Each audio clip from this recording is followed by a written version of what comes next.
कुस्ती चालू झालेली. हिंदुस्थान गाजवणारा पैलवान सिकंदर से पंजाब हरियाणा दिल्ली गाजवली सिकंदरने.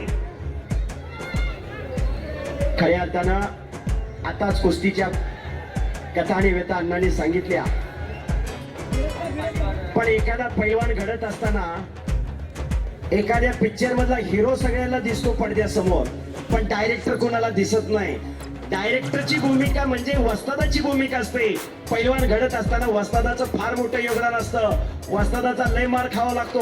आज अण्णा इथं आहेत, योगेश भाऊ आहेत, संदीप बाप्पा आहेत, लय लाट्याकाट्या खाल्ल्या म्हणून आज इथपर्यंत पोहोचलाय. जर वस्तादाचं ऐकलं नसतं, मार खाल्ला नसता तर इथपर्यंत आला असता का? खऱ्या अर्थानं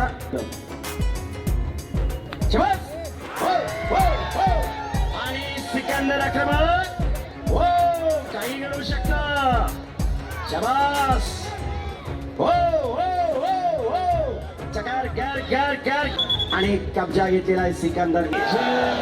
भारत माता की जय. यासाठी केला होता टास.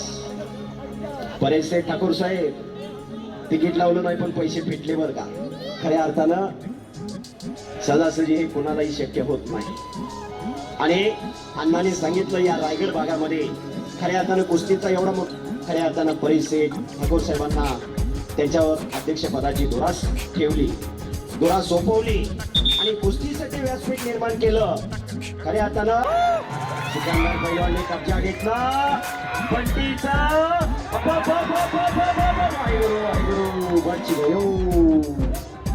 आणि बचाव झालेला आहे. तोही काही कमीचा नाही. अवघा रंग एक झाला. रंग सिकंदरचा हुकमी